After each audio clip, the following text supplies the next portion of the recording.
Welcome, dear one. We welcome you, and we welcome any who may watch in the future moment or the internal moment of now. And we are speaking as the keepers of the keys. Yes, I can tell that, Vicky, you get that a smile that I know exactly who's coming through by your facial expression. So thank you for joining us today, and we're just really blessed to be all connected today on this Tuesday. Yes. Yes, so Tuesday, the 22nd of the 2nd, 2022. So we know that you're doing a meditation with Vicky and a channeling tonight. Yes. So in addition to that, is there anything that you'd like to start off with in relation to that that's separate from tonight, or we'll add more to tonight? Let us not repeat what will be said tonight, for certainly we will have both videos on YouTube where people can subsequently rehear them, so they will refer them to that video if they want to go deeper into the 22 to 22 energies. But let us say, because you are recording on this date, let us be clear for anyone who watches subsequently that today sets the energy tone for the rest of 2022. This is the day of anchoring into unity consciousness and the consciousness of love. And this is what the two will signify. And this is really important. And in this case, we are happy that we repeat this message, because the two signifies duality. And 11 is a master number, double 11. 22 is also a master number, so a master of duality. And what you have in the two, you have a connection, a relationship, a partnership between one and the other. And so in this, while you have the potentials for sacred union, and we have spoken about this, and Vicky has written in her post our message about this. Now, in sacred union, you can have sacred union within yourself, between feminine and masculine energies, between heaven and earth energies, between the human and divine selves.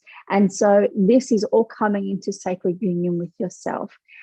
And so may you also come into sacred union with another, which then creates the alchemical third and creates the consciousness of love, the unity consciousness that you are all anchoring at the moment on Gaia, in earth, now at this moment.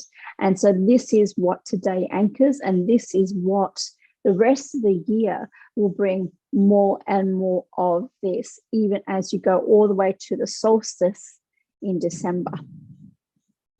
So know that today is a momentous day and wonderful, wonderful day for you to have your play date. And so we would say this would be one to upload this week, so that people can have ready access to this, given the timeliness of the 2022 to 22 energies. So with that, we want to say that in the anchoring of the consciousness of love and what unity consciousness is, it is an honoring of self together with the honoring of the other in unconditional acceptance and love, or if not love, positive regard, and if not positive regard, then non-judgment. And so if you have that, Vicky's voice, if you have that, you can have acceptance of self as well, no judgment of self, unconditional positive regard of self, and love for self also. For you cannot have one without the other. This is the great mirroring, as within, so without. So if you cannot have this within you, you will not see this reflected in your external reality. So that is what we wish to share on this auspicious day for you, in laying the basis of all that will come through now in this particular session and tonight. Great. That's a great basis for us to dive in from. And you did mention something that I want to bring up about the use of our human words of Gaia and Mother Earth. Yes. And I tend to look at Mother Earth as the physical body of Earth, what we walk on the earth and all the nature that's Mother Nature that grows within the earth. Yes. Then I look at Gaia myself as the spiritual essence. Yes. That connects to the physical. So is that a good way to look at it? Because quite often I get people say, what's the difference between Mother Earth and Gaia and Pachamama and that sort of thing? And I explain they are terms, but I just feel saying Mother Earth as a, oh, now my throat, Mother Earth as the physical being and Gaia as the spiritual being. Is that a good way to term it, or would you have a better way? We would say all terms are useful. There really is no separation between one and the other. And yes, it is the physical earth, but yes, it is also her consciousness. Yeah. And so if it is easier for you to feel that you're connecting into her consciousness by calling and using the name Gaia, then do so. And if it helps you to have a distinction between the physical earth and calling her Mother Earth, then do so. We do not see personally, from our perspective, this distinction. Now, Gaia is a Greek term that has been popularized within Western cultures. Pachamama is another term more popular in shamanic cultures. And so it is more about your terms of reference for who is Gaia, who is Pachamama, who is Mother Earth, or any other of the numbers of names that you will find across all cultures. And so we would not say use one over the other, but use the name that you connect with so that you may connect with her. Yeah, beautiful. Thank you. Also, I've got a few things coming away from the conversation of self. And for myself, and a few people I've been talking to, is our dreams have been extra, I suppose we're remembering so much more of our dreams over the last week or two in particular. Now, they're not, some of them have been dreams that I'll never forget, but most of them have been everyday, day-to-day occurrences and with people in my life that I might be wanting to move on from. But it's everyday life. So I'm just wondering at the moment with the veils thinning and all this going on, that the self is actually going through a process of bringing up those people and those events and those things for release. Yes. Now, let us say that it will vary person to person what they are releasing and what is coming through for them. You're correct in saying that the veils are thinning. The light is flooding through at this time. Because where there is love consciousness, there is light. Where there is light, there is love. So in knowing that the light is streaming through at this time, of course, what is happening is that in your sleep state, you are processing this light so that you may embody it more clearly, more readily, and more easily. Now, for some of you, this means you're going to go into a deeper release process during your sleep and in your sleep state. And of course, as you go into your REM sleep, this is where you'll have those interpretations or those dreams, and that will interpret some of the energy that you are releasing into your dreams and into through your sleep state. Know that many of you are also traveling interdimensionally according to what you need and according to your soul's curriculum, your soul's journey. And that also in returning back into your bodies may then be an interpretation between your mind and the dream state. And so there may be some vivid dreams or lucid dreaming in that sense. It depends on the person, how they sleep. Now, for others who have not yet released trauma, or there is still trauma to be released, and that is many of you upon the planet, You may have impaired sleep. And so in the impairment of sleep, you're waking not feeling rested.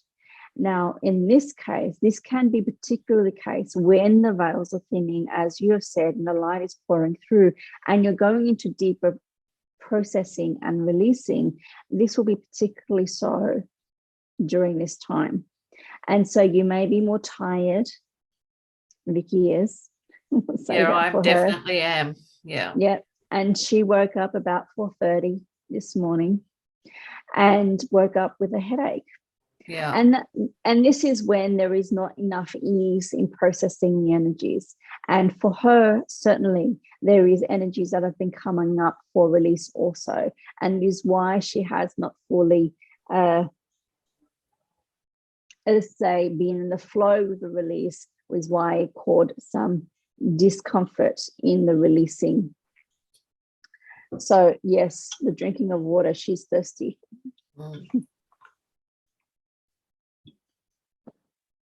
The honoring of the body for rest and allowing this time. So know that while it is an auspicious time, for some it may be a high energy time, for others it may not be. It may be a time to go within. For others, again, it may be definitely a balance or a flow between both. Know that your prayers and your intentions are extra powerful on this day because of the energy that's streaming through. Okay. I wrote out an intention about what I want for my life the other day, so I think I might be creating a ceremony around that today then. Nice. Yes. Yeah, because I was like, I've got that many different ways I want to go, so I thought, right, just going to sit down. What do I want to do with my life, and how do I want to be in my life? So today's the day to create that. Wonderful. Thank you. While we're kind of on self, Vicky and I have been talking a bit around the chakra systems, and the more we talk about them, the more seems to be uncovered. And first of all, we would like to talk about the fact that we talk about the 7 main chakras of the body. We know there's lots more, but it seems to me that in an earlier conversation we went into 12 because you were sharing with us that 12 is a really easy number for us to understand, and we are familiar with the 12. Recently we've been seeing the 17, and I'm really excited to see the 17 because to me it's like the 7 within the body, then the 5 above and the 5 below, and to me that's a beautiful balanced, I love balance, balanced way of looking at it. So can you maybe start the conversation with an explanation of why now are we starting to uncover these bigger systems, say the 17, and then you've got the Kabbalah and all the different chakra systems. If you could talk to a bit about that, and then we've got a few more questions about that. Let us firstly say that in the 17 that you referred to, we know what exactly you're referring to. Now, not all of those are chakras. Right. So we'll just be clear on that. Not all of those are chakras. The top one that they denote that you are connecting into is the great central sun. That is where you connect into source. Yeah. And then connecting to the heart of Gaia as the very bottom one, that is where you connect into earth. Heaven, earth. And that is something that Vicky does, and we do every time we do energy work with people. We first connect to source, the great central sun, and then we connect into the earth, into the heart of Gaia. And they are our exact words every time. Great central source, the great central sun, the great white rose. Mm-hmm. And that is, Vicky's getting goosebumps, and that is the source energy, Father, Mother, God, however you want to, the divine, however you want to term that. And the very heart of Gaia. Now, it is not a chakra, it's a connection point. Radio. Of your energies into heaven and into earth. Now, the rest, some of them you may even call interdimensional levels. Hence inner cities. Yeah. Yes. So there are interdimensional levels. And so let us be clear. So for people who are not knowing what we are referring to and what you're referring to, this image refers to 7 chakras within the body, the ones that most people are aware of. Then soul star, the stellar gateway chakra, intergalactic chakra. Let us be correct, because this is not our work. This is someone else's work.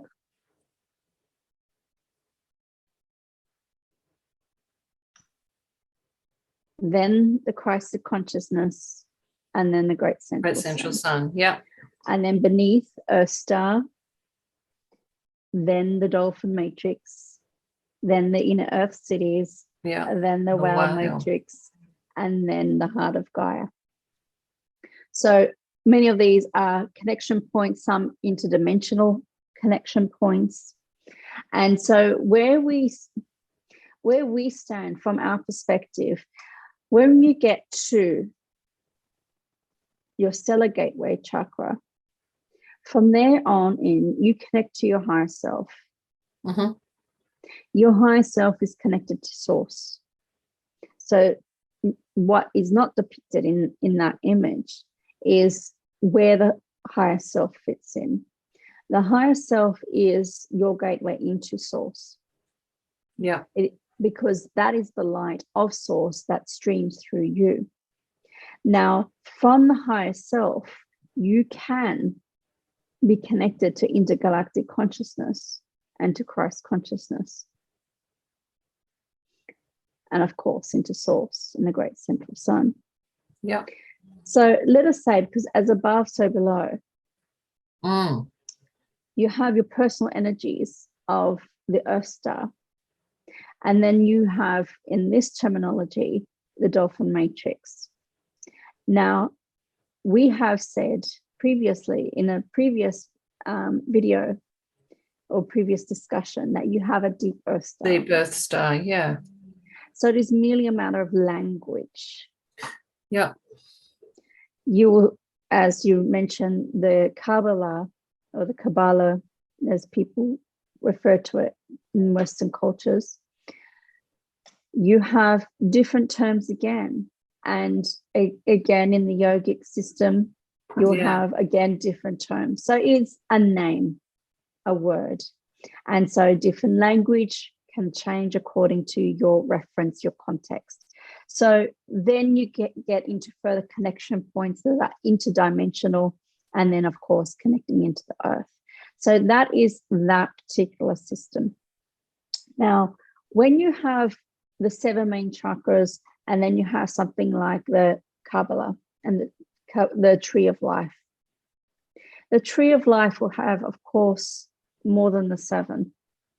And not only will they have chakras in the front, and let us say they call them Sephira, but let us refer them to as energy centers. Again, it's all about language. Language would differ across cultures and across context. They also have chakras or energy centers in the back.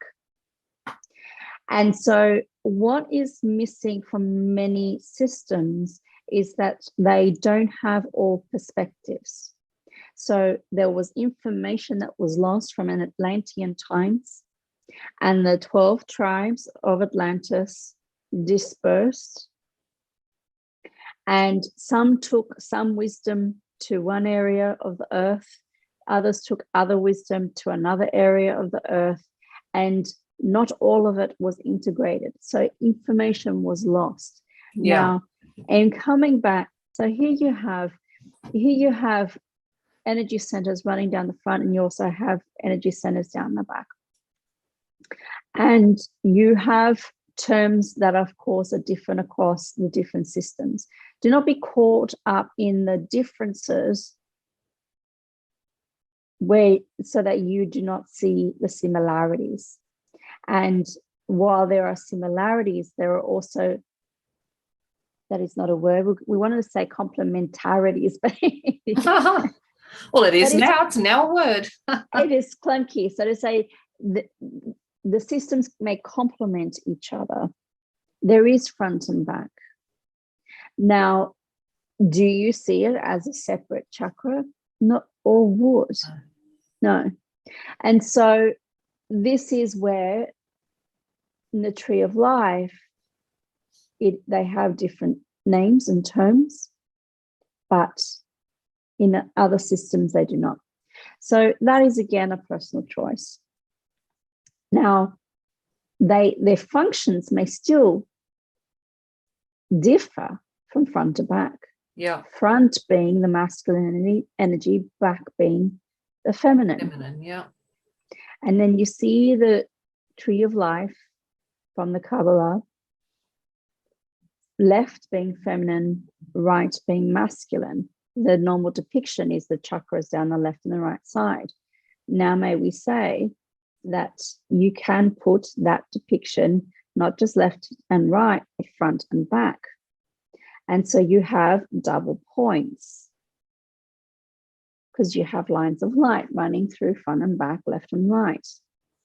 And so this is where we start to weave together. For now is the time for this weaving and reintegration into the knowledge that was previously lost, for it is not lost in truth. And this is being brought together. And so there will be far more discussions around this and more sharings that we will be giving to Vicky also. Yeah. And we know, dear one, that you have perhaps not yet done the last session of Vicky's Integrating Human and Divine, but we have helped her to bring through an awakening to love activation, call it a meditation, where we bring through those lines of light. And there are 5, helping to anchor the 5 dimensions of your being into the consciousness of love. And so this is the first part that has been brought through. There will be more wisdom that will be brought through. And really, let us say, it is a reintegration of energy and information that may have been lost, but now the time is right for it to be re-recognized again. Nice. Now I'm going to have to go away and find some time to do that one as well, because I haven't found it yet, but yes, definitely one to do this week, and yes, I'm sure it will complement what we are going to do tonight yes, as well. Yes, on our Insta Live. Yes. So now I think Vicky had a bit more deep diving into the chakras. How can we understand the truth of their purpose, and so that we can possibly, or how can we integrate them more into our day-to-day lives, so that we can or integrate them full stop, but also in our day-to-day lives so that they're functioning beautifully and supporting us? Yes. Now, let us also say, because this connects to what we were previously saying and also connects into this question. Now, not all people will have all chakras open and activated. Yeah. And not all people will therefore have the need to be concerned about all possible chakras. You often do not think about the energy centers in your hands or your feet. No. And yet there they are. So let us say that in essence, you do not need to know anything about chakras or energy centers to ask for assistance to help open those that are ready to be opened. Okay. To help balance the ones that need to be balanced, and to help clear those that are ready to be cleared. Because if you overly focus on opening chakras, particularly one to the exclusion of the other, and some may be particularly drawn to a particular chakra, and we observe that the third eye chakra activation is one that is very popular. Yeah. And while that is all good, let us also say that to do so without balance in your body would be to your detriment. So let us say that the Netzach or the navel chakra is very connected or can be connected to third eye. Yeah. So if you have impairments in that energy center and you're opening third eye, you may create an imbalance within you. So when you ask in working, when connecting with the energy centers, have these intentions that it's in your best and highest good and that which you're ready for. And then all will be worked out accordingly. So whether you're focusing on one particular energy center to the exclusion of the other, or we would say it is best instead to say which needs my intention now. And not only is it about the individual energy centers, it is also about the integration. Now, integration, as you may have heard Vicky say, is the connection of two different parts. So the pathways, the energy pathways between energy centers also require attention. Yeah. For there must be flow between them. And so this is what connects the different energy centers. So the pathways are integrative. They connect to the one to the other, and you cannot have proper functioning of one without proper functioning of the whole. So in that case, you may then ask for a chakra flush. Yeah, yeah. Or to be supported in opening energy pathways, not just energy centers. Again, it is about discernment, using guidance as to what is in your best and highest good and what you are ready for. So could one of those warnings that something's not quite in our systems be because our physical body's playing up in certain organs that are connected to those chakras? Yes, yeah. So exactly, that is what we will be discerning. What is occurring for you? What is coming up for you? Your experience, your body will tell you, will show you what needs your attention. And yet often people may ignore their bodies and go to their minds or their egos that will tell them, no, this is what I want to activate, or this is what I need to open. So in that instance, yes, do that, but also be mindful of your body and ask your body what it is needing. An energy center, and we know that it's been described as a wheel of energy, but an energy center is a concentration of energy that helps to support the body, the interface between spirit and body. And so there are organs connected to each chakra, each energy center, and certain functions that support all of these. And so if you're having issues with your digestion, then have a look at Netzach or your navel. Have a look at your solar plexus. Now, these two will be particularly connected with digestion. Look at Hod behind the navel chakra or behind Netzach in your lower back. That helps distribute energy if you're feeling overly lethargic and not receiving enough energy from your food. Now, this is one that would not normally have a lot of attention. And yet it is also very important to your physical functioning and well-being. And so even if you have never been exposed to the tree of life, you can still ask within your intentions is like, what energy centers need my attention? And even if you do not have a name for it or even an awareness of where it is, you may ask, please send energy to the energy centers that require it. Yeah. Whether they need opening or they need clearing or they need balancing, and help support the energy flow between that and all other energy centers. Mate, so many things coming up there for me because the more I do this work, the easier it is to be aware, to ask for assistance, and that I don't have to be so detailed in the asking. Yes. And as an extension of that, I now am doing more blessing of my food. Yes.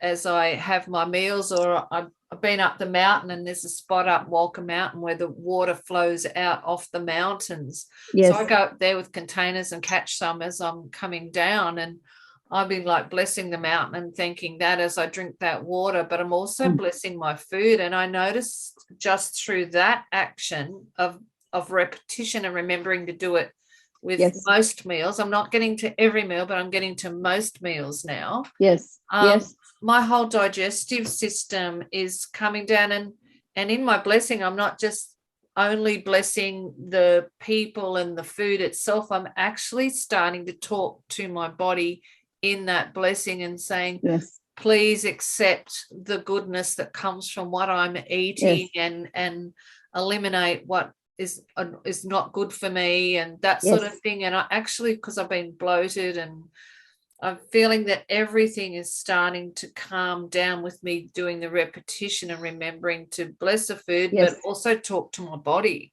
Yes. And we love that piece of it. And your body will appreciate it also. For Vicky has been also in the habit of blessing of food and water. Yeah. Before, as you said, before a meal, or in filling her bottle of water. Now, that's the other thing that she asked for, is for her body to open to the body, to the food, to the water, and to the blessings that are placed within that. And yes, in that, of course, to eliminate with ease anything that is not in your best and highest good. And so as you do that, of course, you'll feel an energy shift. What we will say is that it is complementary to have both, working with the energies of your body, the pathways and the energy centers, as well as doing that which is external to you and what you are putting into your bodies. So it is important to bless, but it's also important to be mindful about what you're putting into your bodies to fuel them, but also increasing your body's capacity to receive the energies from them. I just feel it's making a great difference, and it's much easier to bless good, healthy, nutritious food too. Yes. So it's sort of helping with that food choice as well.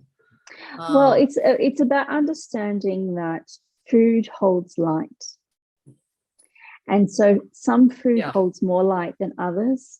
Some food is more alive or has more life force than others.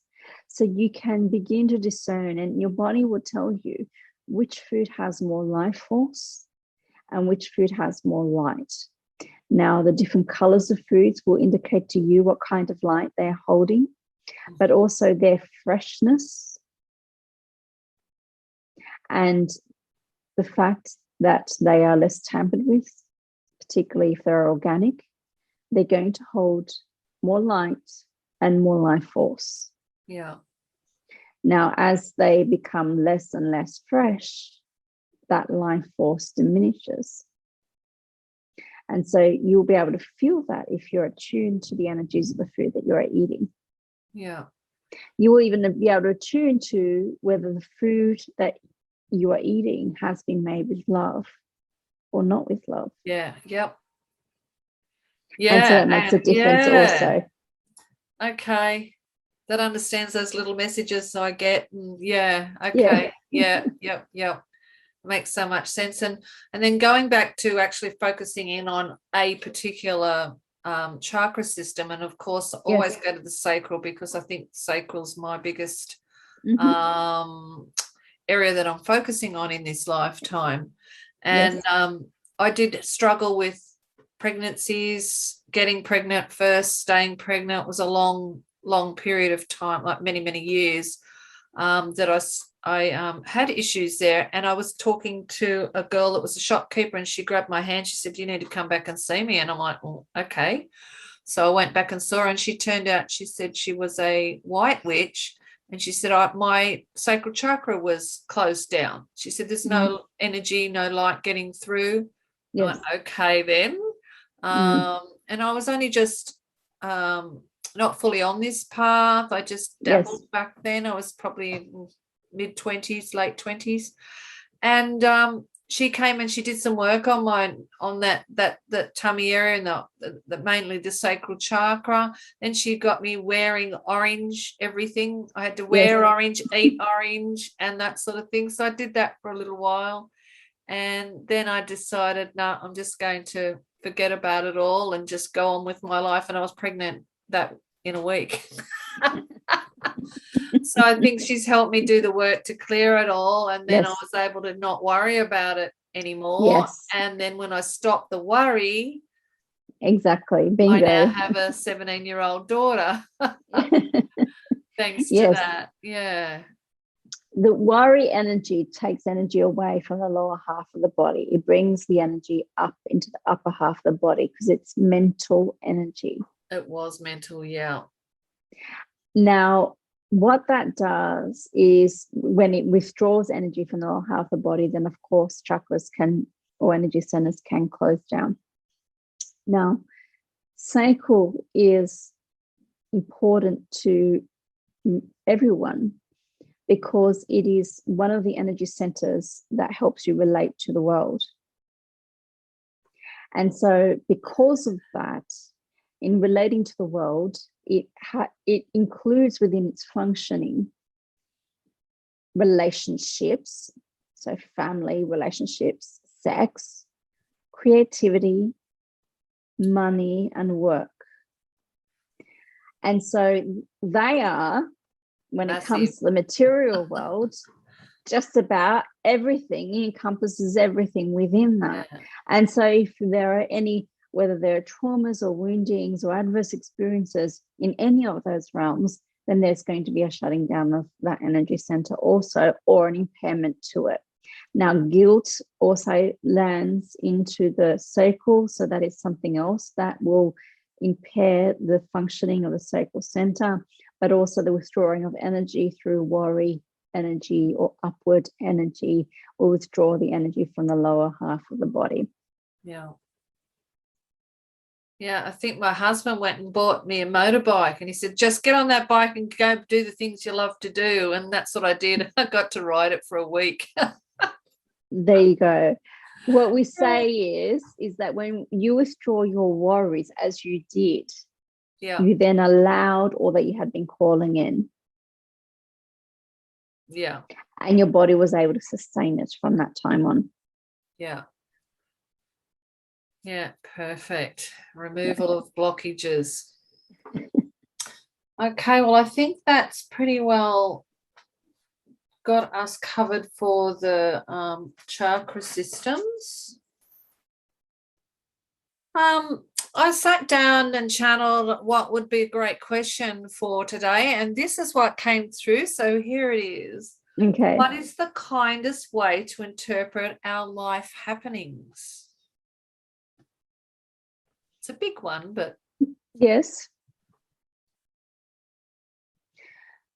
We will answer, but we will also say to you to ask the same question of Ariy. Mm-hmm. For after this question, we will withdraw our energy enough. We're not withdrawing our energy, but enough so that Ariy can come through. Okay. And you may also ask them. Okay. What we will say, that kindness and compassion go hand in hand. And so with that comes non-judgment. And so if you were to not judge your experiences, you would accept them, even if they were not experiences that you liked, and certainly experiences that you do not wish to repeat. And so if you were to accept your experiences as they are, even while retaining the desire to change them or take action so that they are not repeated, we are not saying to be passive or to continue to allow the same repetition of behavior or experiences. Yeah. You may say, what does this experience show to me or reveal to me? What do I need to do about it? What is mine to do? Yeah. When you are in that energy of kindness, you will be kind to yourself as well as to others. So you will not say, I have to be kind to this person, even if they have abused me, and think that is kindness, and allow yourself to continue to be abused, because that is not kindness to you. And so you have misjudged what kindness is. That is a distortion, an illusion to say that it is kind to allow yourselves to be abused by another. So, as within, so without. Begin with kindness for self. If you were to be kind to yourself, you would treat yourself the way you would treat a dear beloved friend. Yeah. A dear beloved child. And if you would not have your child or dear beloved friend vulnerable again to any adverse experiences, you would be guiding them to take action so that they no longer have to repeat those experiences. So what we are saying is you must treat yourself as your dearest friend or your most beloved child. And that is where kindness may be. Now, when we're talking about kindness of the other, you may still be kind towards them. But let us say it is not kindness to allow another to continue to abuse you, because how are they to not grow from that experience? Yeah. You are deferring their own growth by allowing them to continue to abuse you. That is not kindness. Okay, I definitely have more to ask Ariy now. Thank you for that. You're most welcome, dear ones. We are pleased that has set off the light bulbs for you. Yeah. We will withdraw our energy. We may come back towards the end in closing. Yep. But we leave you to your companions. Thank you. Much love. Much love for you all too.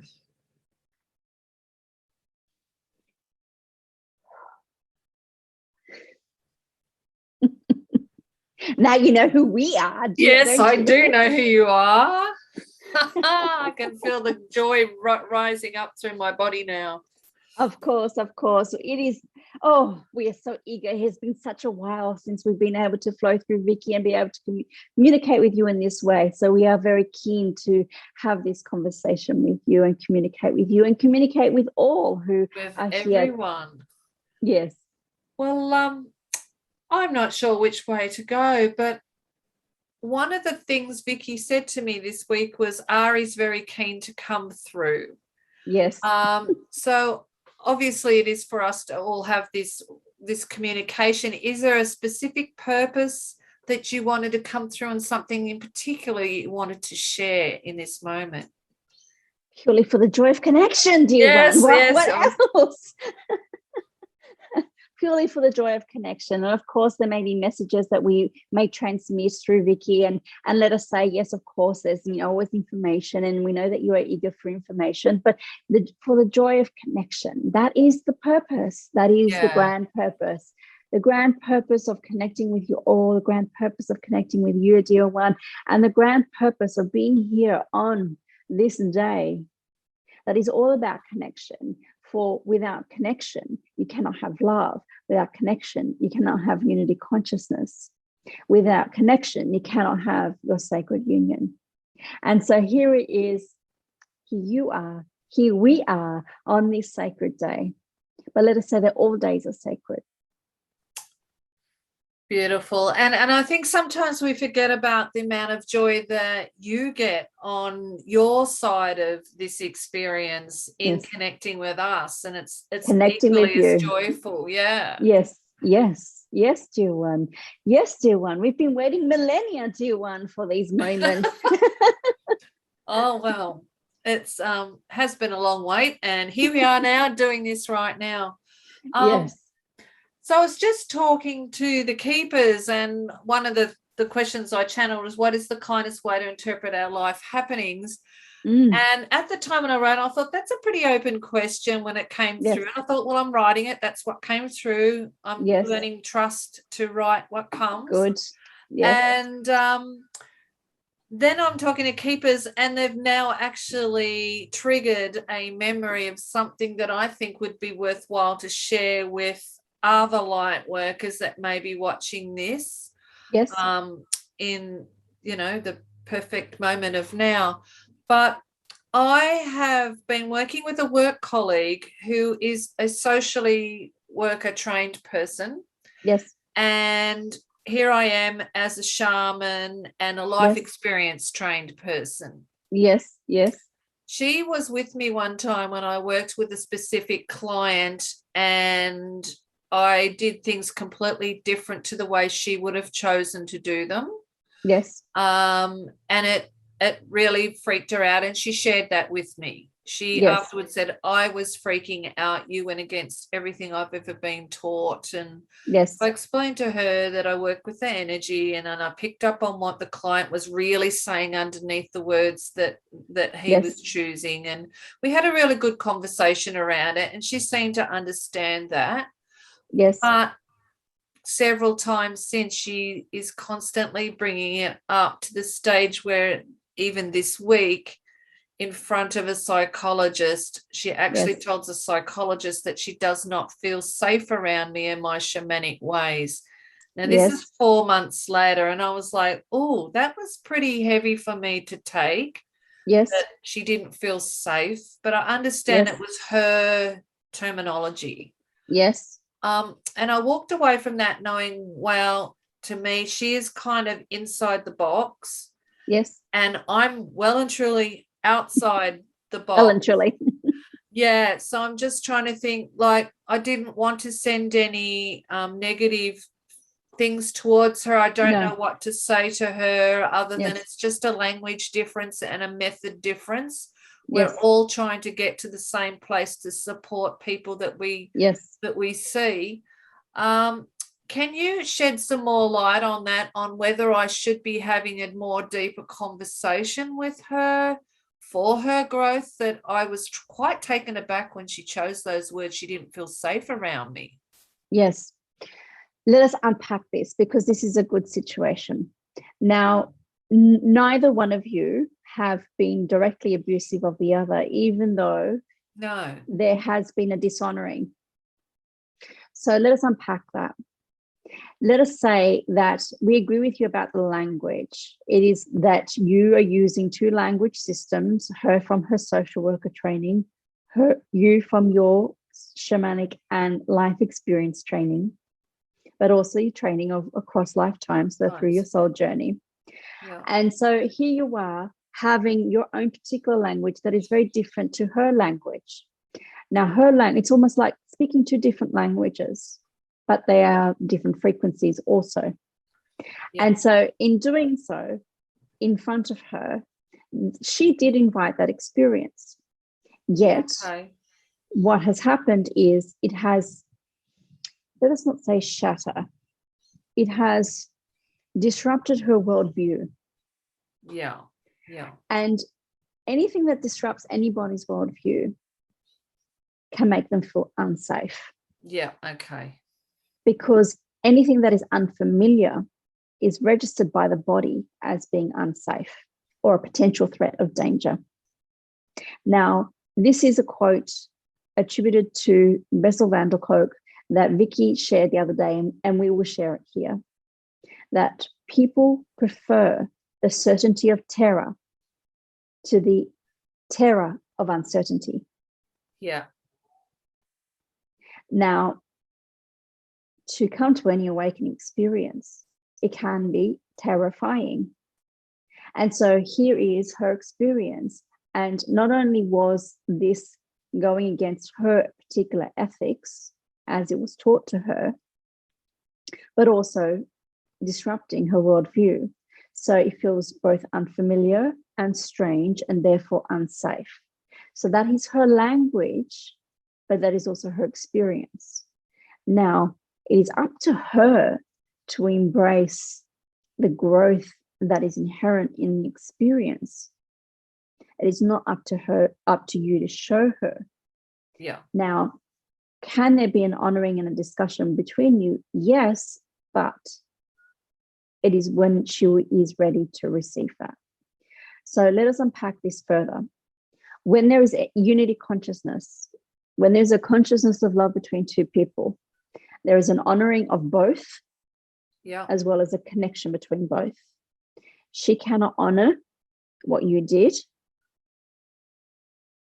And for you, it is about honoring her feelings of danger or unsafety.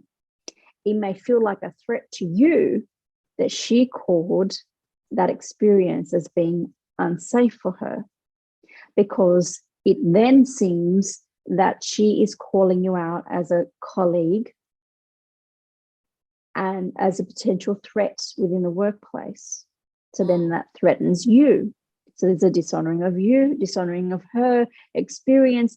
And so what there needs to be is an honoring of both. Now, in the honoring of both, you need to honor her feelings of not feeling safe.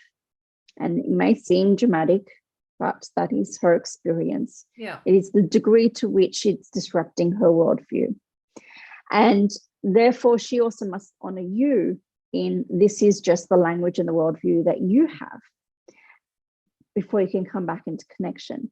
Now, if she's not wanting connection, dear one, then she would perceive any conversation with you as a potential threat also. Yeah. And so we would ask, if you were standing in your shoes, for guidance as to when and if you should be having that conversation. However, what we'll say is this knowledge can still drive your energy towards her and may in and of itself create a shift. So you do not need to worry about her and her shift. All you need to do is be concerned about the shift within you in understanding kindness and compassion, someone who feels so disrupted in their worldview that they do not feel safe. Yeah.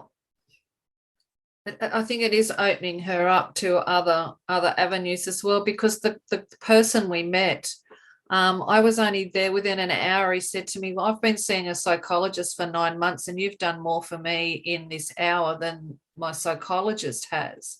Yes. And I think that's where the threatening thing may lie, that I was actually getting straight to the core of his lack of joy was what was going on. It was a lack of joy. And hey, that's my thing, joy. Yes, it is. So I dug in and found where joy existed for him and reminded him of that and brought it back up and made a few deals with him about him seeking that joy and that I would help him. So it was within 24 hours, he sent me a photo that he was doing that thing that we discussed about. So he got a great response from my actions. And I think that's what she may have felt challenged by, the fact that I was able to talk open and get straight to the core of lack of joy and then find a way to bring it back into his life so fast.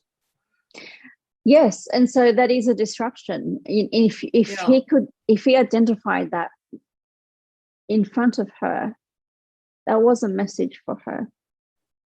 Yeah, okay. Everything's connected. We are one. Yeah. Yes. So it was a message for her. There is more to the world than what you can study in books. And with certain protocols. Let us say that protocols can be beneficial and necessary, because then you can go the other end and there be no protocols, no ethical guidelines, and then it is a free-for-all. And we would say, consumer beware. Yeah. Now, not everyone can exercise discernment, for they will see and place their power in another when they perceive that they can do something that they cannot do yet. And so therefore do not exercise that discernment in saying, this is not for me, and therefore can be exposed to people taking advantage of that vulnerability, and abusing that power. So that is also something that can happen in the spiritual field.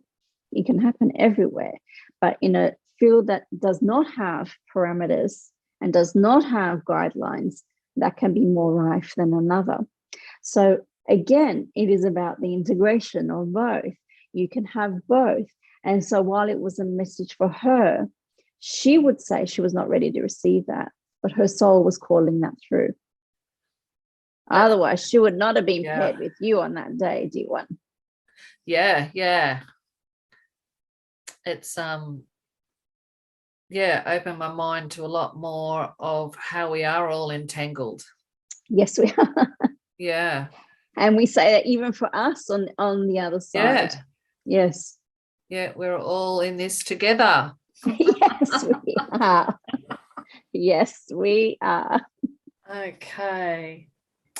Okay, here's one a little bit more personal I'll start with for myself, but I think it will be great for the wider audience as well. But I have been doing channeled writing, and I've also started having this, it was when Vicky and I did our live Instagram, that while during the meditation night, my head started going as like a pendulum, is the only way I can explain it. And I feel that's just the entry point for you and whoever is coming through. I'm always putting Archangel Michael as he is my protector in place, as my gatekeeper. Yes. But it came through with this person called Commander Ashtar. Yes. Now, I had vaguely heard the name before, and I'm thinking, oh, who are you? And so I went away and looked him up in my faithful deck of cards by Kyle Gray, and Commander Ashtar, and it had the name Divine Inspiration in there. And I'm like, okay, there's another like connection to where the business name came from. He keeps coming up in every set of cards I do. I did start doing channeling and asked, is he part of the RE7? Yes. Or is he someone that stepped in with the RE7? Yes. So it was like, I feel I've had confirmation after confirmation. He just keeps coming up. Yes. I turned on a video, YouTube, and up come a story about Commander Ashtar. And I'm like, oh, there you are again. So my question is, I think because of the multiple amounts of confirmations that I can feel safe that it truly is that energy wanting to communicate with me. So for everyone else, how can we feel safe? Is it just by putting a gatekeeper or asking assistance from a gatekeeper that keeps us to know that we're talking actually to that energy person, that group, rather than a pretender? Yes, they are very good points. For this is particularly pertinent when it comes to channeling energies, because there are a diversity of energies around, just as there's diversity upon your planet in the physical realms. So when it comes to spirits or energies, now let us say this is different to when you are accessing the higher realms, but you're not always knowing what you are accessing, particularly as you're learning to channel. And as you're learning to channel, it is a time when you are most vulnerable to other energies who are not benevolent, or may have a trickster energy, or otherwise do not have your best and highest good in concern, and can have a duplicitous energy that is not for you, not for your best and highest good, not for anybody else's best and highest good. For this, when we speak of this goes beyond human filters. In other words, everyone has a human filter and is needing to filter through their mind and through their bodies the energy transmission that we are transmitting as non-physical beings to you and to each of you. So that is beyond the human filtering. It is also the quality of the energy that you're connecting with, the quality of the being. Now, there are beings that are not connected to high levels of divine intelligence. And there are other beings who, as we said, are not benevolent. So having a divine gatekeeper is a wonderful way of ensuring that only energies, beings who are of divine love and divine light is how Vicky likes to express it. Yeah. Connecting in with you. So having that divine gatekeeper is one way. The other way is to then test, ask. As you did, you asked for confirmation. And you sought confirmation through signs and messages, and you received them. Yeah. The other one, that was certainly pertinent to his identity. But even before you get to identity, you are wanting to confirm that they are of divine love and divine light. And that means testing. So this is how Vicky learned. So we'll share this, given that we are transmitting through her consciousness now. She would test and would ask 3 times, are you of divine love and divine light? And for her, it's about using her body as the pendulum. Yeah. To test that. And they may say yes twice, and then on the no, on the third, say no. So right, that means they are not of divine love and divine light. Now you may use your own language. Oh, I like that. And so the testing means that you can be sure what energy you are connecting with. If you get 3 yeses, then you can be fairly confident that the energy that you're connecting with is of divine love and divine light. And then you may seek further confirmation as to identity through signs and messages, but also asking. And so in that case, you may not wish to, until you are able to trust that being, you may ask instead your divine gatekeeper, Archangel Michael in this instance, who is this energy? For when you are familiar with the energy that you're working with, yeah, you know you do not need to ask. You are familiar. It is like a friend. You know the friend, just like you knew Vicky's smile. Yeah. You know your friend. And so you don't need to ask, you just knew. But in these instances, because you're connected with Archangel Michael, you don't need to ask if it's Archangel Michael. You know it's Archangel Michael. Yeah. And so you may then ask him. Yeah. You may then ask him, who is this energy? And that may be another way to connect and identify who is coming through for you. And in this case, this is what we would say. You can be more specific about who you wish to connect with according to your attention. So you would say, I wish to connect only with those who are of divine love and divine light. Or you may choose to connect only those who are from the higher realms. Yeah. Because within the astral realms, dear ones, there are beings of that great variety that we spoke of.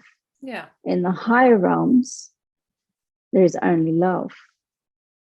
And so from the higher realms, you may be sure, but until you know that you have access to the higher realms and you know the energy of the higher realms, then you need to test, you need to have confirmations, you need to ask for signs and messages. And I always ask for the highest good of myself and the highest good of all. Yes. I add that into my intentions. Yes. So being specific in your intentions, having your divine gatekeeper, and testing. Right. Lovely. Thank you. I just thought that was like, I just felt it was safe and secure, and it just I kept getting the signs. I always ask for three signs. Yes.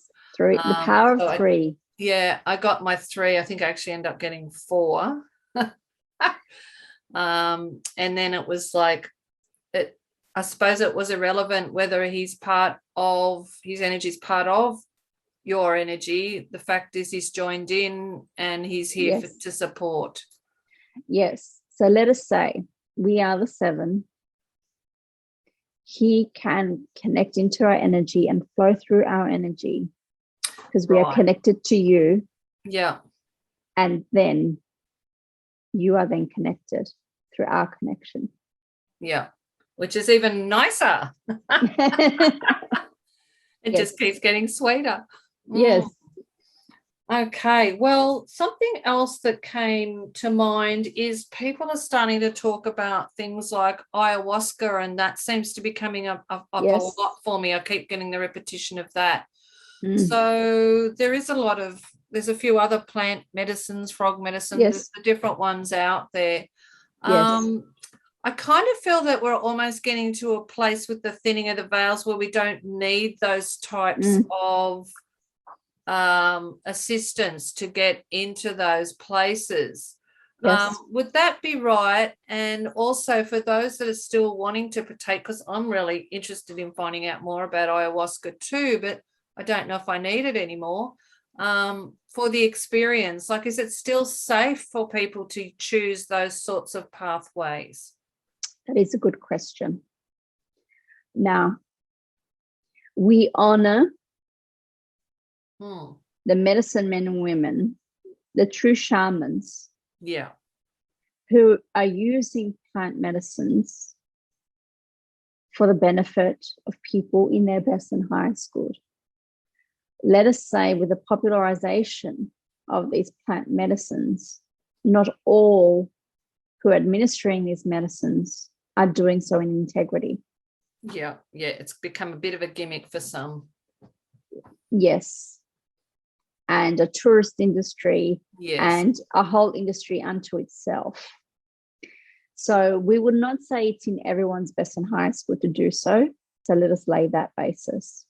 For not only does the medicine need to be taken with integrity and by integrity with the practitioner who is administering the plant medicine, they have to be of a particular lineage and have particular training to be able to do this.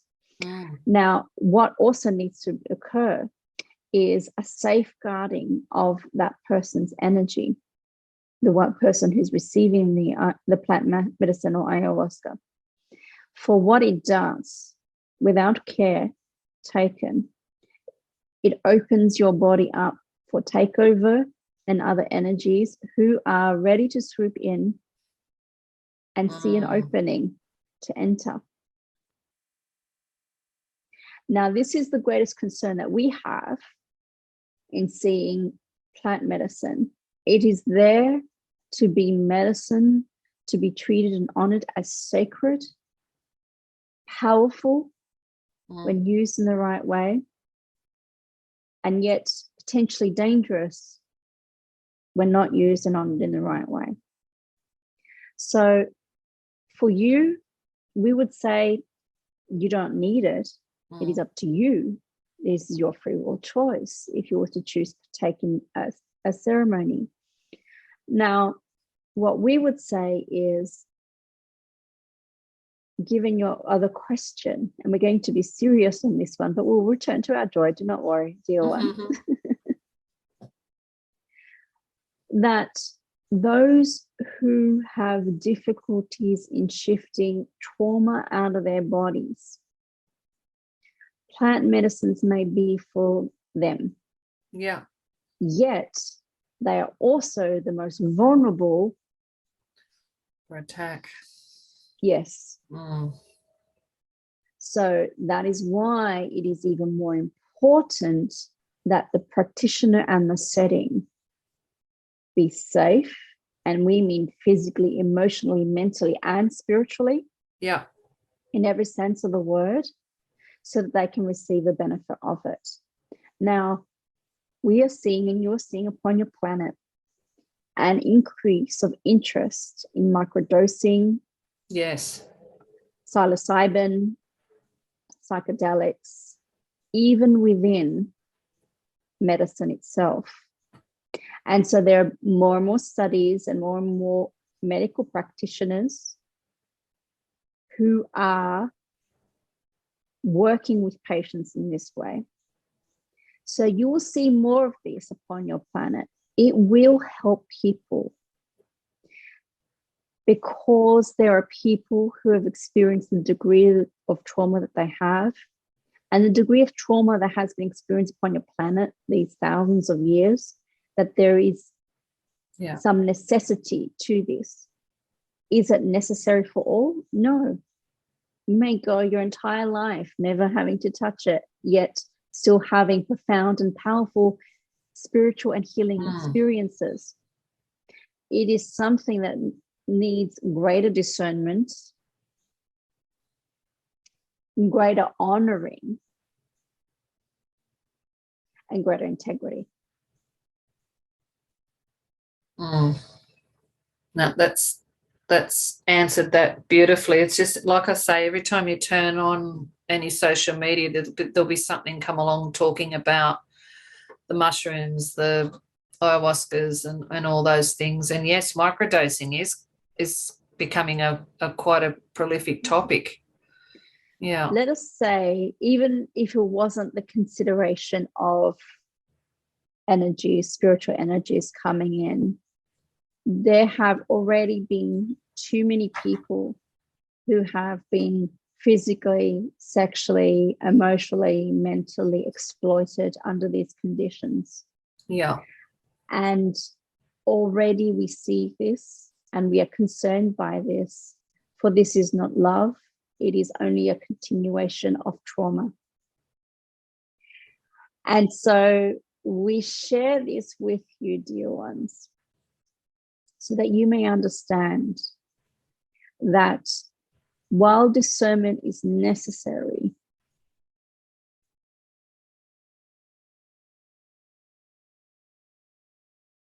there is a greater call for your planet and humanity upon the planet to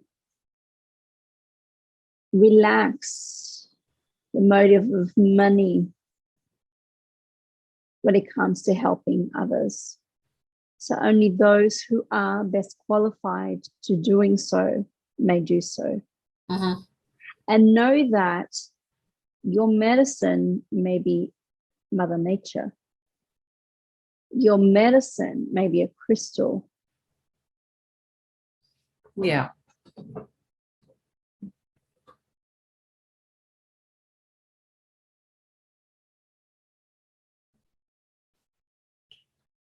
I've lost you.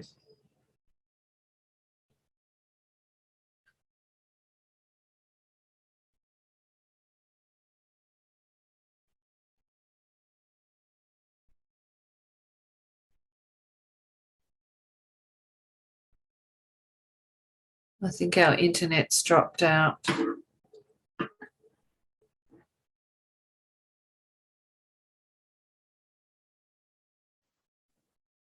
No.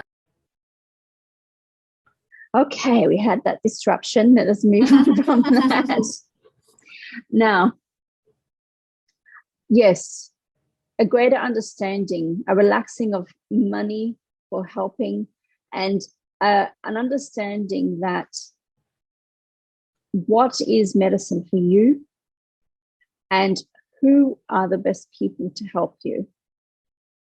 And this is where you may ask for guidance, you may ask to be shown signs, you may ask for confirmations, you may test for it, and again, apply the same discernment to the human practitioners and helpers as much as you would to the non-human, the non-physical. Yeah, no, that's beautiful. Yeah. Beautiful way to sum it all up and link everything we've been talking about together as well. Yes. Yeah. Yes, we are pleased with that, dear one. Now, let us return to joy. We have told you that we would. For then we must hand over to your next visitor. Yes. Divine visitor. Oh, I think it will be the first time that I've got to speak to this visitor. Yes. So yes, very exciting stuff. Yes. So let us return to joy. Now, while there are still many things that are occurring on your planet and many things to be working out, whether within spiritual circles or within government structures, from one end to the other across your planet. There's so much to be worked out. We would say to all of you, you may say, ask, what is yours to do? Are you here to dismantle the old, or are you here to create the new? We would say, if you are drawn to these messages, you are here to create the new. It is not to say that those who are dismantling the old are not doing a wonderful service and are here also to bring light. And so we only say this because if people are drawn to your energy, and your energy is about creating the new. The new, for sure. Yeah. Yes. That is what you are both doing. Yeah. Now, there may be some discernment in that, because even in creating the new, there may be processes for each and every individual that they must go through in releasing the old from them, that they will need to dismantle the old from within themselves, and may create an interface with the old and the structures of the old that they may need to dismantle also. And so that may be part and parcel. So do not judge again the experience. If it is showing up for you, then it's showing up for you for a reason. And so then we would say, well, if you don't need to look for what you need to do or what's yours to do, you may say, how do I find my joy? Where is my bliss? How can I bring more joy into this world? For when you are joyful, dear ones, things flow for you. Messages come, the path lights up, and then the road is clear. Now, let us also say that joy is not accessible to everyone from where they are. Yeah, most definitely. Yeah. And so we honor that, even while we honor our purpose, your purpose, in bringing joy upon this planet, remembering joy. So that is your purpose. That is our purpose. So we honor that. We celebrate that, even as we honor others who are not yet ready for that joy. And let us say again, when you are, though, in the vibrational vicinity, there are many things that you may do to bring yourself back to joy, even if you're not feeling joyful in the moment. And this is where you may need to scaffold your way to joy. Yeah. And that may be through laughter, funny videos, funny movies, whatever makes you laugh, whatever makes you shift away from your worries, just as you shifted away from your worries and it allowed that which you had been calling in. Connecting or reconnecting with things from your past, from your childhood, or even new discoveries of what brings you joy. And so in those instances, you may create a path for you back to joy. For joy is love, love is joy. It is all part of the consciousness of love. This is why this is part of your purpose here on earth, dear one. It is why it is our purpose to bring back the joy. And it's a great purpose. Who would not want to be spreading joy? Who would not? It is like sprinkling fairy dust. Yeah, I'm just sitting here. I've got some wellbeing events I'm creating for our flood-affected people, and I was thinking, well, I call them wellbeing events, and I'm thinking I might call them self-joy events. Yeah. We love that. Let us say, though, not everyone will get it at the beginning. No. So the wellbeing events may have a subheading, bringing back joy. Yeah. That's what they will have joy. Now, thank you. Yep, that solidifies that. Yes, bring back joy. Yeah, lovely. Well, we have enjoyed this conversation. We've enjoyed connecting with you and with you all. We have enjoyed your questions. There's always more. And we will do this again. And let us say from our hearts to yours, we send you much joy. And from my heart to yours, Thank you so much.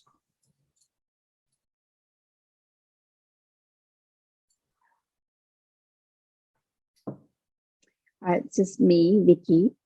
Okay, you're preparing yourself now. I am. Okay. I am. So just give me a moment, for this is first time publicly. I'll call through Mary Magdalene.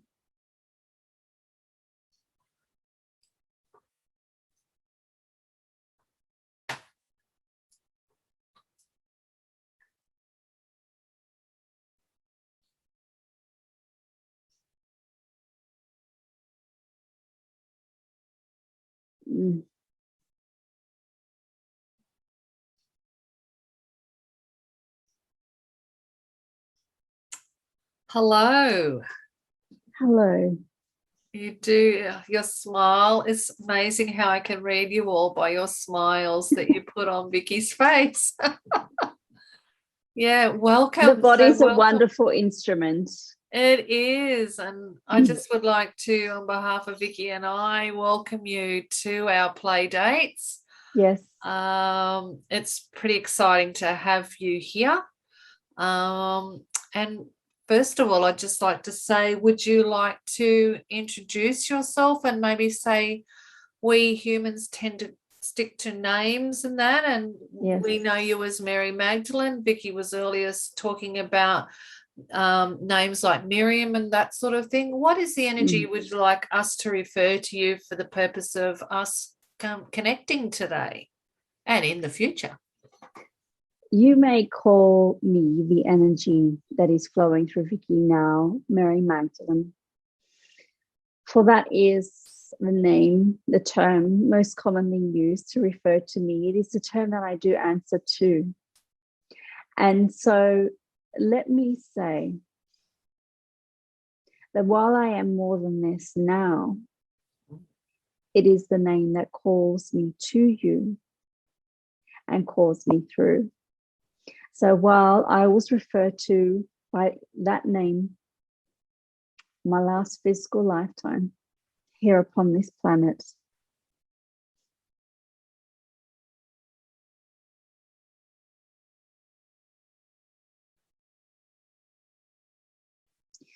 there is much love and tears flowing through Vicky and connecting to that lifetime. Much love for her also, and to you too, dear one, and to all who are here. Now, what we will say from our perspective, from the non-physical perspective, is that a name or term is only that which you connect with so that you may connect with us. It's a connection point. And so connect with the name as it connects with you, and use that name so that you may call upon me and you may connect with me and my energy. Lovely, thank you. I feel that definitely Vicky's got a close connection to you from that physical time.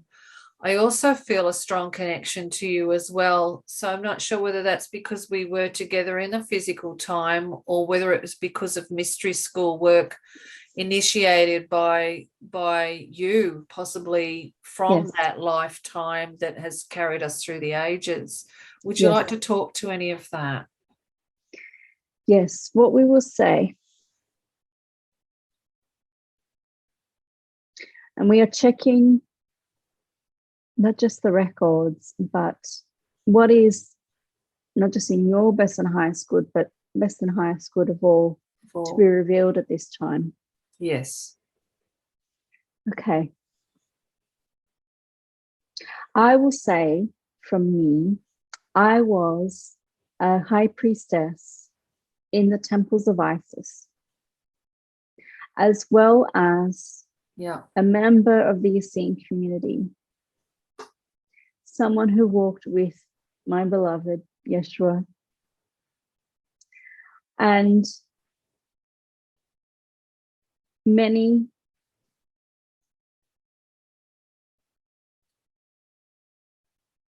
walked with me afterwards.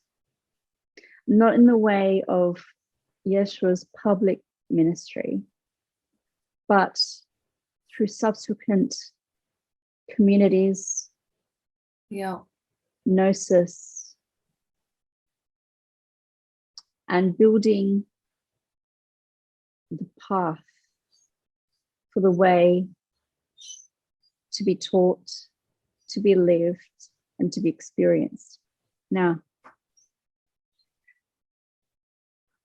your connection is through the temples of Isis as a priestess there.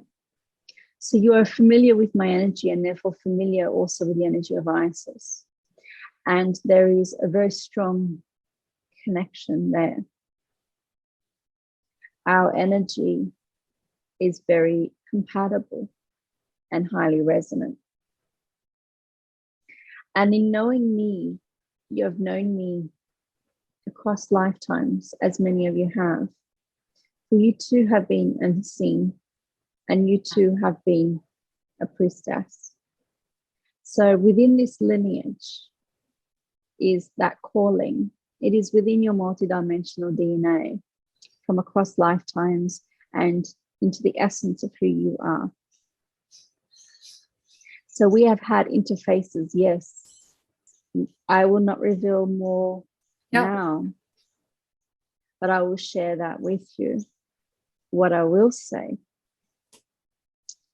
is that many are called to me and by me. Many connect with my energy. The reason why I do not wish to differentiate one from another is that I do not wish, nor do any of us from the divine wish, to there be a differentiation between one and another, to say that there is a separation. You are called to my energy. You are connected to me somehow, in some way. And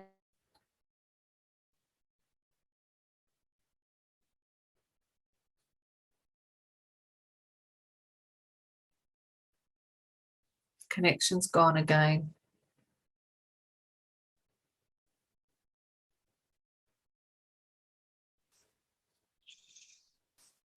I am back.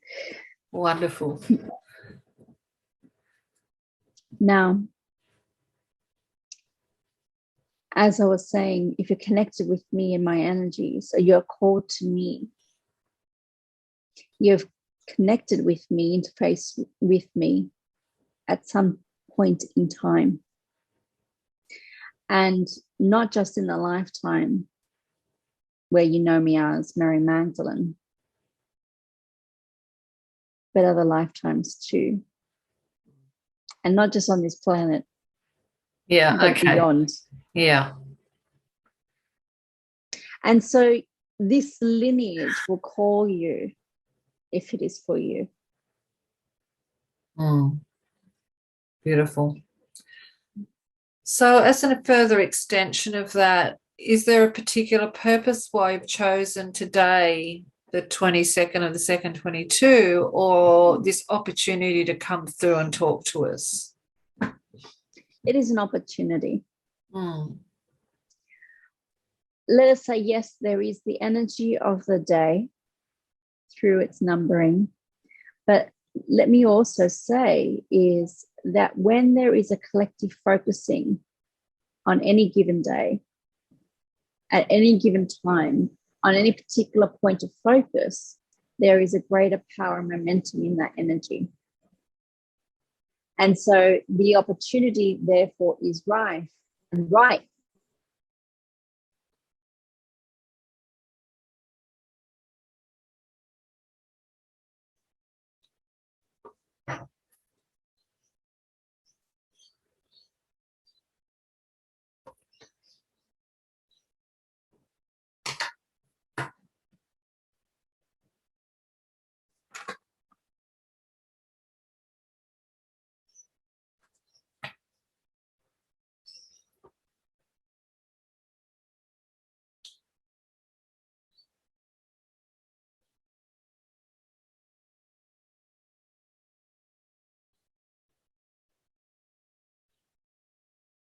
That's gone again.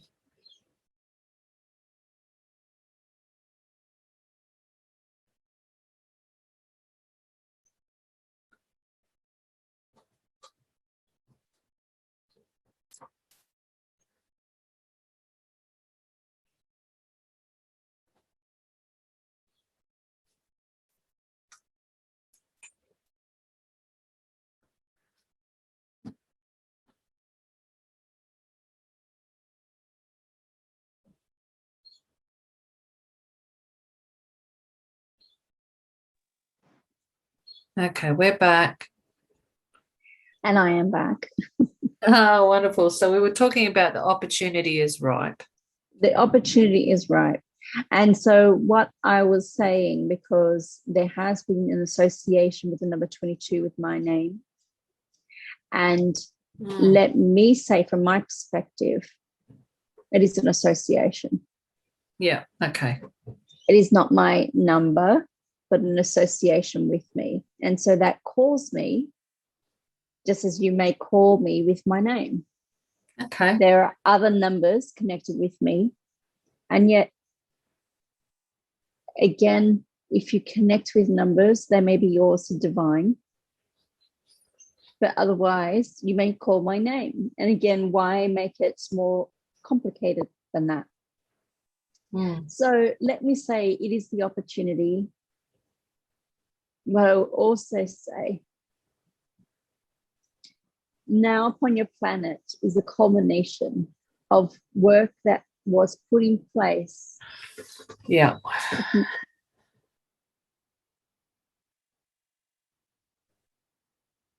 Through my work and through the work of Yeshua.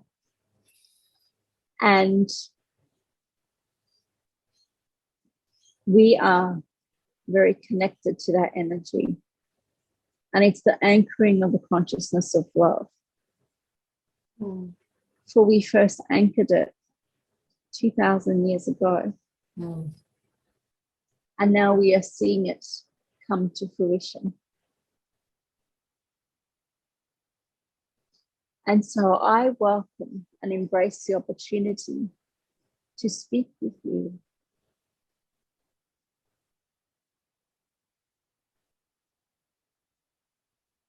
For Yeshua's had his time. And now is the time to honor the feminine once more. And in honoring the feminine, so do I honor the masculine, so that we can come together in sacred union. And that is what we sought to demonstrate. Yet it also is what was lost within the doctrines and the dogma of the organized religion. And so the esoteric teachings were hidden, buried, often literally. Yeah. And it is a time for them to resurface into the greater consciousness. So in some ways, you may say this is now my time, but I do not claim it for myself. I claim it for you all. So that you may claim the sacred feminine within and unite it with the sacred masculine also. And I do feel I see that happening more and more of the physical men themselves are softening and accepting more of the feminine energy. Yes. And I also feel that for the women that have been out there trying to stand for their rights and that sort of side of it, don't realize that it was more of a masculine energy that they're leading with, and they're now stepping back into the feminine and linking the two together. So in the two, I see the union just in the masculine and feminine coming together as well.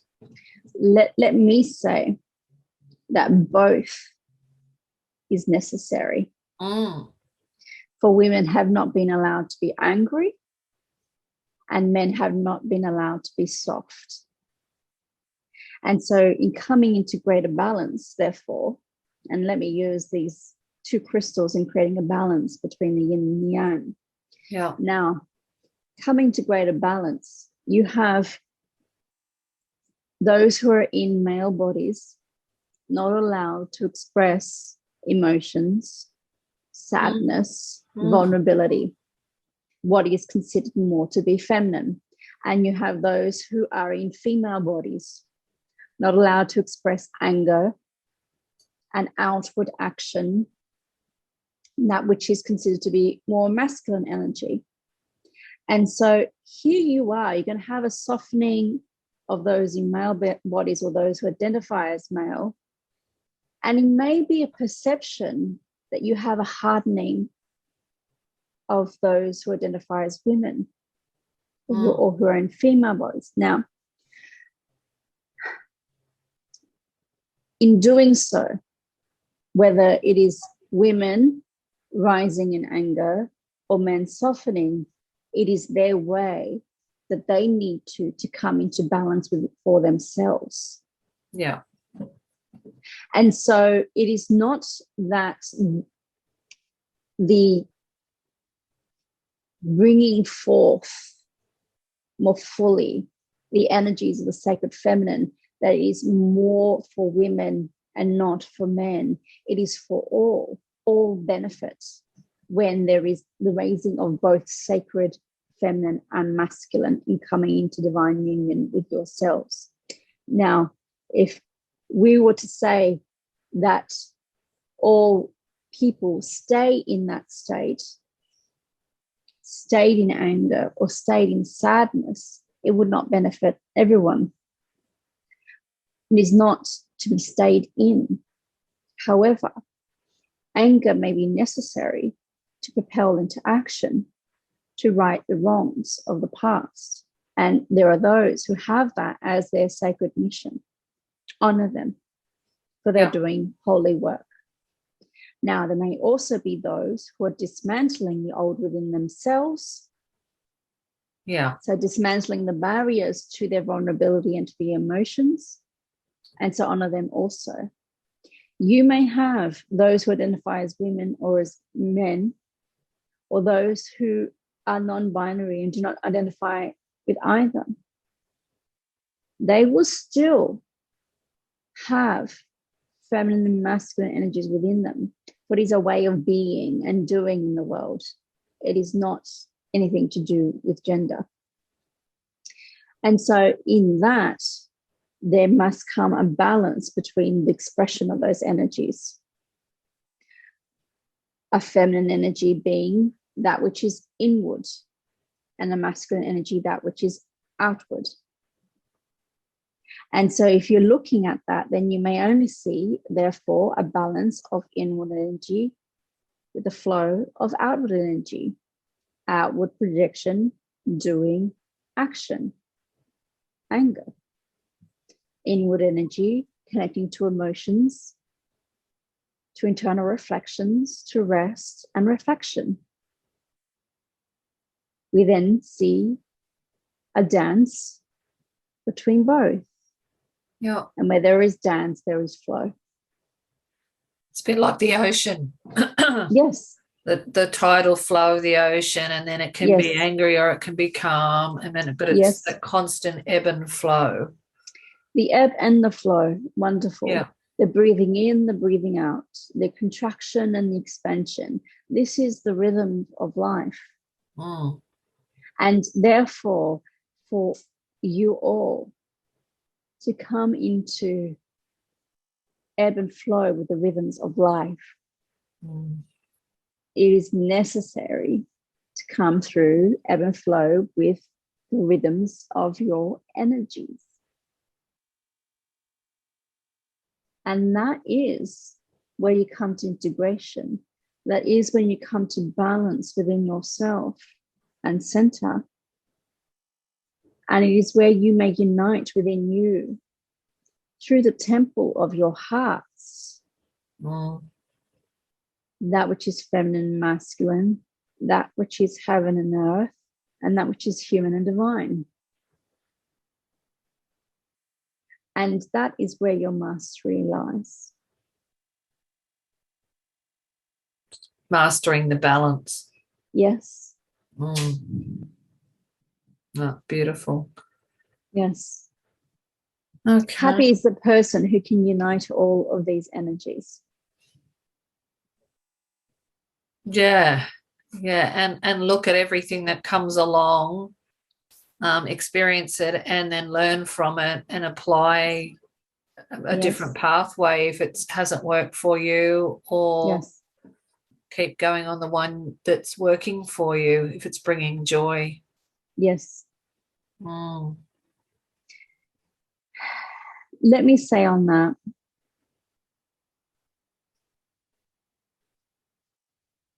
when it comes to your life experiences, much of it has been called unto yourself pre-birth in your soul's planning.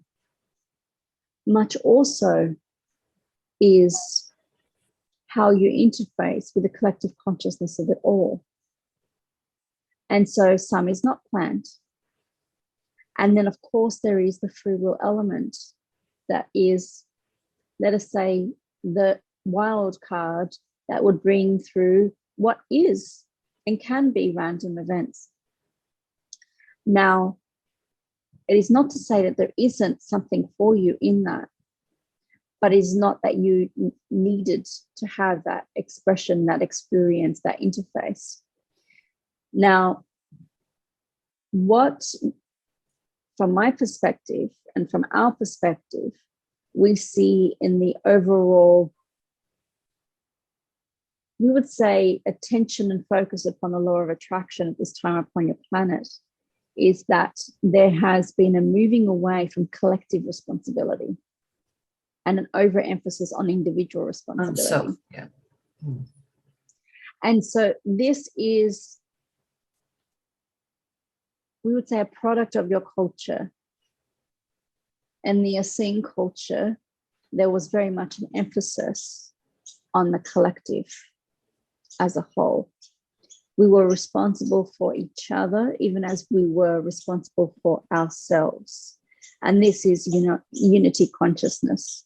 We honored each other and ourselves, even as we honored the community as a whole and how it functioned as a whole. And so there is and will be a great understanding and emphasis upon the collective responsibility that you all have for each other. And this is, again, the balance point that you will need to interface, that what is yours and how you need to be responsible for self, and how also you need to interface with community, with a collective, and how you may contribute your accountability, your responsibility to the all. Now, in some cases, it may mean that you need to withdraw your attention from the collective so that you can be responsible for self, so that ultimately the energy you contribute to the all is in balance. It may also mean that you need to focus your attention on the collective so that you may share what it is that is for you to do and be responsible for, so that you can contribute to a world that is a better place after you have left it. Yeah. So that is what I would say, and we would say, is a shift that is not yet here in moving within the spiritual field. Let me say, those who are calling in a greater understanding of who they really are, and to understand that it is not just about the self, or the self, you must begin with the self. It is also about the collective. I was just thinking then, a question to ask you would be, how do we access more of those past life skill sets that we all carry? But I think you've kind of, for me, I'm starting to get the answer out, is when we go out into community and when we go out and live our lives, that skill set is shown to us in the way we interact. Yes. and more of that reveals itself the more we dive in. The more and more you journey through life and live life, the more you are called to either develop skills that are necessary for your calling, or are activated into skills and gifts you already have and have already harnessed and embraced and expressed in previous lifetimes. You may do this consciously, or you may do it simply through the living of life and observing where you are called to and where you are drawn upon. Yeah. And it's also like finding that delineation because of the word selfish. Yes. That we're actually, it's healthy to look after self and do our Yes. self-care. Yes. And that when we fill our own cup up and do our self-care, we're able to then share more of us. Yes. In community. And what I will say, for this is important now upon your planet, that what has been given to females to do is to be the caregivers and therefore the ones responsible for the collective and for the all. And so you have seen females across the millennia responsible for families and for children and for being caregivers for the elderly and for all who are vulnerable and unwell. Then you are seeing those who are male going out into the world to be productive, to work, and to be the providers. Now, it is not to say that this is a bad paradigm if that is what you agree to and this is what you wish to embody and express in this lifetime. What I am seeing and observing from my non-physical perspective is that where it is a division, not just of labor, but of accountability and responsibility, where you have one group of people responsible for the all and then another not responsible, then you create a division. For in a true partnership, you can be in a true partnership where one is a provider and one is the caregiver, when there is an agreement that that is your roles. But when you have a division within a group of people where one group of people takes responsibility more than their share and another group of people take less responsibility and then only focus on self, so that you then create which you call is selfish. Now, what we observe from a non-physical perspective is people who are not responsible or not accepting responsibility and accountability for themselves and their actions and the effects upon others, to create balance, because this is a universal law. They will seek people who accept too much responsibility for others and for themselves. And this can create a dynamic that while there is balance overall, there's imbalance in the relationship. Imbalance overall, but imbalance in this person's too much responsibility. Balance overall, but imbalance in this person's not accepting a responsibility. So this creates entitlement, and this creates vulnerability to abuse. And you have seen this and observed this in the millennia throughout your lives here upon the planet. And this is something that is still not yet redressed or balanced. And so in coming back to a collective responsibility, one not more entitled than the other, each entitled to care for self. So as you said, can fill their cup enough to be able to care for the other.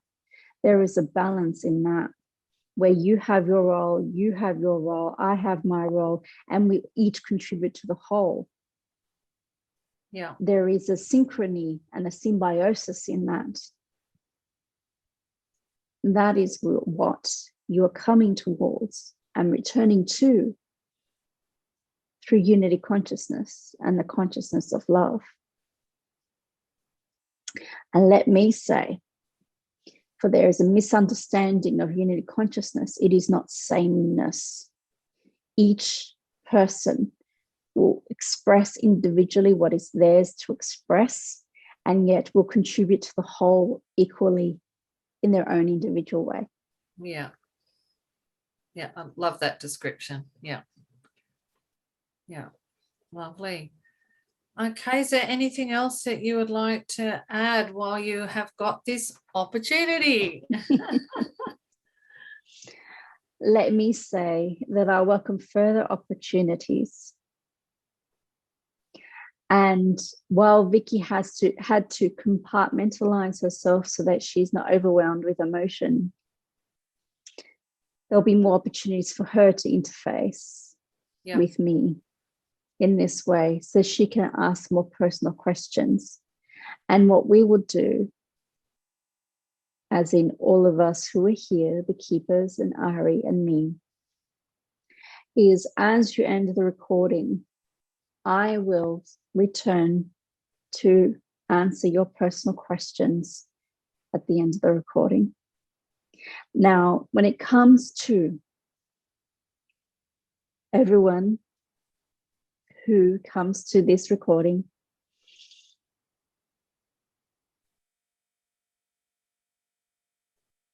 if you wish to connect with my energy, connect. You may call my name and I'll be there. You may go within and you will find me,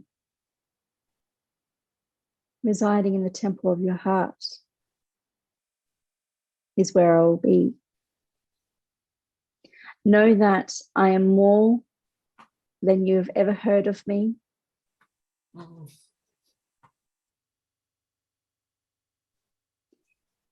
More even than the human life I had as Mary Magdalene.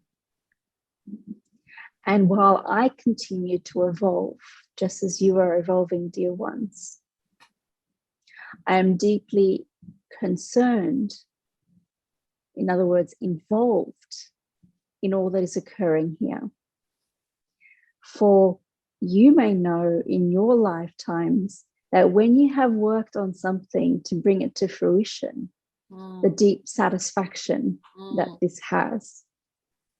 And so it is hard, and Vicky has goosebumps, to understand something that you have been working towards for millennia, the satisfaction it can have for me and for us who worked as we work together as a team, unified in purpose to bring this about. So it is my honor, my love, my joy that I share with you in being able to communicate with you in this way.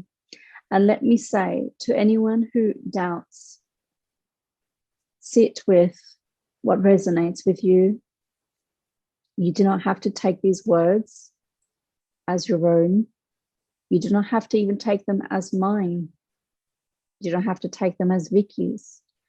You just may take them as words and as a message. And if you resonate with the message, then wonderful. If you do not, then wonderful. For you're being true to what resonates for you. You're being true to what is your truth. And you're being true to what you're ready to receive or what you're already beyond. So be true to self, honor the all. Be responsible, accountable, in integrity. Come to divine union for self, with self and with others. And know that your legacy can also be mine in anchoring the consciousness of love upon this planet. Much love.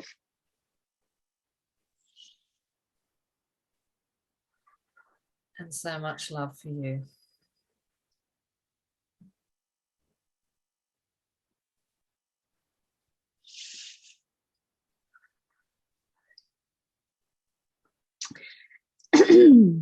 As the keepers.